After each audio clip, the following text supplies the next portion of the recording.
Hari ini Anda itu profit $5 di market atau setara di 100.000 rupiah. Nah pasti teman-teman bilang, cuma 100.000 atau cuma $5 ini dapat apa nih? Jadi teman-teman itu ketika tidak bisa menikmatin $5, berarti mungkin teman-teman juga nggak bisa menerima profit $500. Ini sebenarnya bukan soal angka, tapi ini soal mental dan rasa syukur kita yang menentukan di market itu nanti kita seperti apa. Kita masuk ke chapter yang pertama, pelatihan mental lewat profit yang kecil.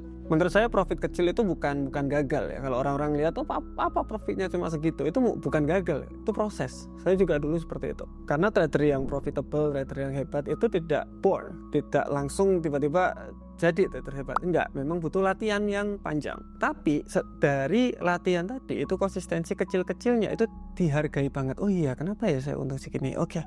Bulan ini saya untung di 2%. Oke, nanti saya tweak lagi, saya perbaikin. Itu. Sekarang gini aja. Contoh kita dapat di 100.000 atau gini aja. Kita dapat di $5. Oke, per harinya. Contoh aja $5 dikali 20 hari sudah di $100 per bulan. Oke, $100 itu 1,5 juta. Kalau ini bisa konsisten, contoh ini bisa konsisten. Oh, saya udah bisa konsisten kok, Pak. Ini terus menerus, oke, selama contoh 1 tahun, 2 tahun saya bisa konsisten terus menerus. Berarti di sini apa? Ya tinggal modalnya aja diudahin kan. Caranya sudah bisa konsisten, cari uangnya juga udah bisa, tinggal apa ya? Tinggal modalnya di-upin. Jadi mentalnya itu siap dulu untuk mendapatkan segini.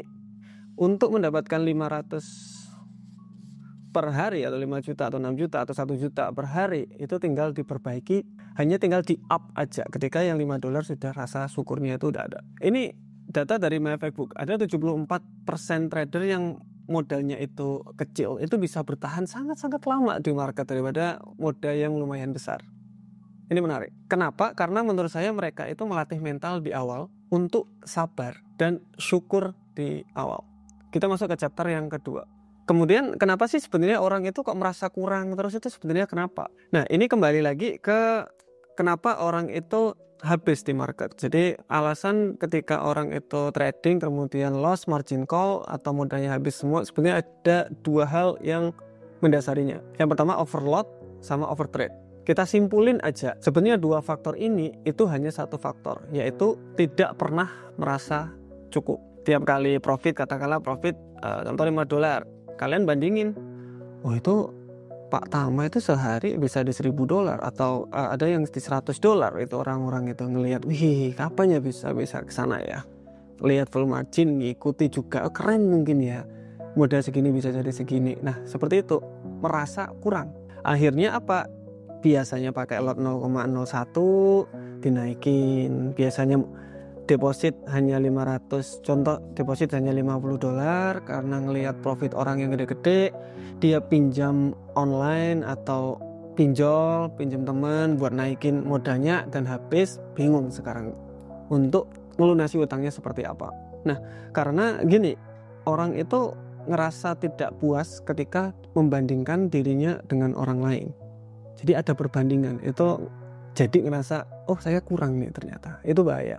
Kalau menurut saya fokus saja dan syukuri. Karena kalau kita itu nggak bisa nikmati hal-hal kecil kayak oke dong aku dapat segini makasih banyak market terima kasih, itu nggak bisa nikmatin hal-hal kecil seperti itu, tetap ngejar terus. Sebenarnya ngejar ini juga nggak masalah serius. Cuma jangan keterlaluan. Apapun yang terlalu itu kurang begitu bagus. Apalagi Anda itu nggak punya dipaksakan, wah itu malah bahaya lagi. Kita masuk ke chapter yang ketiga. Cara membentuk mindset bersyukur dan enough atau cukup. Pertama pastinya kalau saya jangan lihat uang tapi lihat percentage.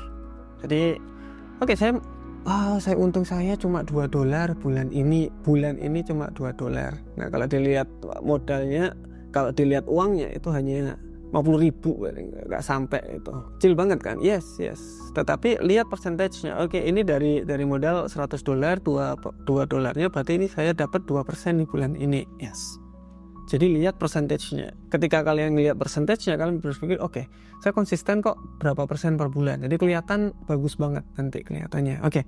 bulan ini 2%, bulan ini 1%, bulan ini 5%, terus menerus sampai 1 tahun kelihatan konsisten, tinggal di up modalnya. Kebanyakan orang di up dulu modalnya, konsistennya belum. Kemudian selanjutnya ketika kita udah rubah dari dollar mindset ke percentage mindset, pindah lagi ke namanya quantity quality. Jadi quantity di sini kita banyakin entry dulu di awal supaya kita paham nih, oh entry-entryan yang bagus seperti ini nih, entry-entryan jelek seperti ini nih. Jadi setelah mungkin 10.000 trade kita bisa kelompokkan, oh ini trading yang bagus, mulai ke situ. Saya hanya entry ketika ada high probability setup.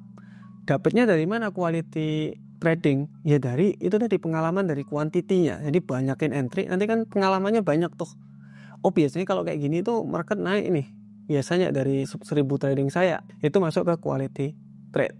Jadi nggak bakalan ada quality trade kalau nggak ada quantity trade. Biasanya kayak gini, ketika kita itu bersyukur, nggak rakus, nikmatin proses, itu market, Tuhan, universe, kalau teman-teman bilang apa, itu memberikan yang lebih buat Anda. Jadi pastiin teman-teman itu bersyukur, santai, sabar kalau trading, karena berapapun modal yang kalian taruh di sini, banyak temen yang MM-an itu habis, puluhan M juga banyak habis, pabrik hilang gara-gara trading itu banyak. Jadi berapapun uang yang ditaruh di market itu habis nanti kalau tidak tahu ilmunya. Nah, yang saya bilang tadi, mending kecil-kecil secara konsisten baru dinaikin, bukan dinaikin dulu sambil nunggu konsisten. Itu biasanya kebalik kayak gitu. Oke? See you next video. Bye bye.